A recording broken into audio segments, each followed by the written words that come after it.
Hello friends, इस video में उत्तर प्रदेश के मुख्यमंत्री माननीय योगी आदित्यनाथ जी के एक ऐसे कार्य के बारे में हम बताएंगे कि आप सुन करके भावुक हो जाएंगे, चकित हो जाएंगे कि एक संत जो एक संत का कार्य होता है वह योगी जी करके दिखा रहे हैं। यहाँ तो बहुत से नेता हैं, वो नेतागिरी में लगे रहते हैं, लेकिन जनता की भलाई के लिए ऐसा काम बहुत कम ही लोग करते हैं। कानपुर में खुशी गुप्ता नाम की एक बेटी, एक लड़की थी, बच्ची, उसका उम्र 20 साल।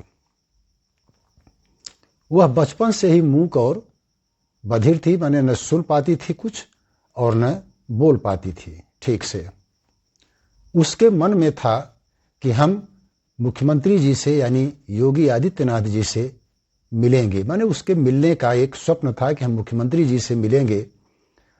और वो जब अपने पेरेंट्स से ये बात कहने लगी तो पेरेंट्स ने उसको क्या जवाब दिया कि हम लोग बहुत गरीब हैं, हमारे पास कोई ऐसा सोर्स नहीं है कि हम मुख्यमंत्री जी के पास कैसे जाएंगे, कैसे बेटी तुमको ले जा करके हम मुख्यमंत्री जी से मिलाएंगे, यह एक स्वप्न के समान है, ऐसा संभव नहीं है।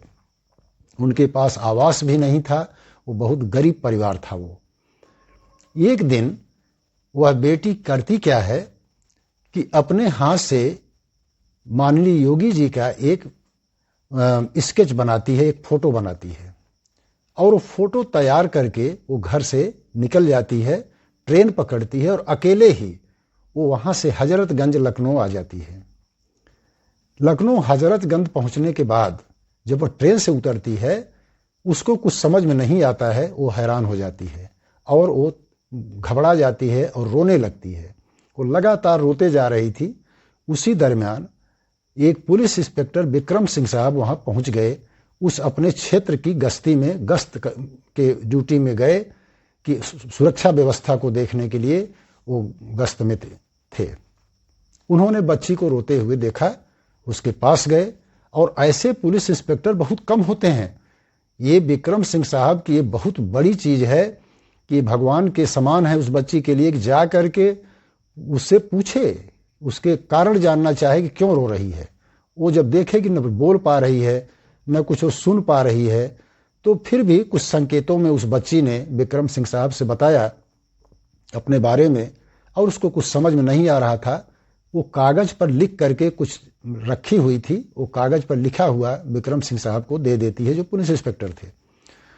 उन्होंने जब पढ़ा तो उनको सारा जानकारी हो गया कि बच्ची क्या चीज के लिए आई है और क्यों रो रही है, इसकी क्या समस्याएं हैं, वो सब उनको पता चल गया।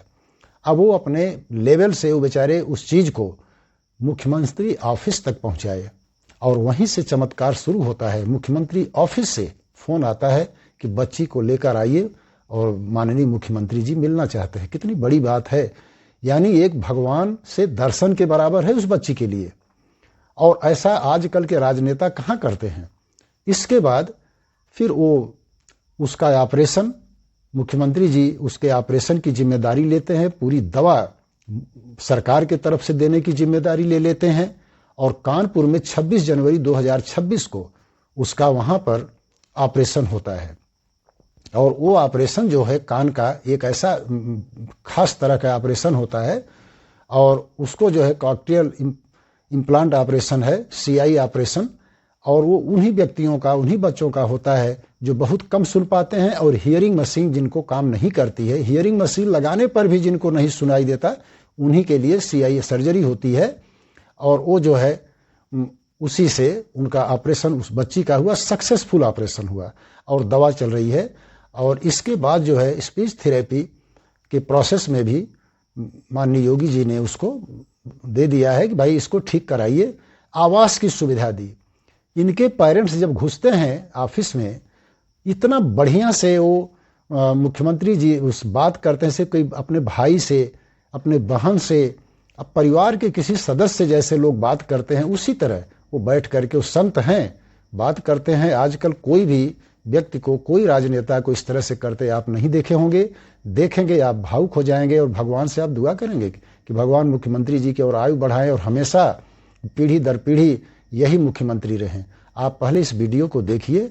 आप स्पीच थेरेपी यानी बोलने का अभ्यास करवाया जाता है।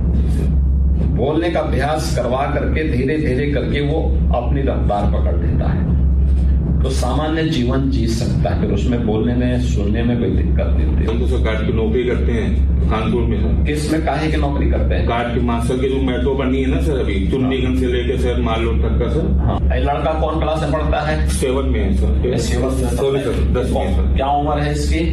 ये 15 में चल रहा है सर। 15 साल है। हम ये सोचते हैं मम्मी कैसे यहाँ आ गई, अब से मेरे लिए और ज्यादा परेशानी हो गई। अब परेशानी नहीं होगी, उसको ठीक ढंग से वो कराओ, ठीक हो जाएगा, सब ठीक हो जाएगा। क्या है कि मकान में रहते हैं। अच्छा, मकान नहीं है आपके? मकान नहीं है।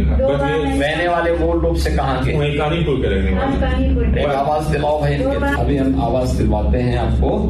ये चित्र इन्होंने बनाया है जी, रात भर बनाया है। बेकार छठी की बनवाया सर। अभी 2 महीने से पेंशन चालू हुई है। चालू हो गया ना? राशन मिलता है बाबू। सेंटर मेरे पास बदलने का नहीं है बाबा जी।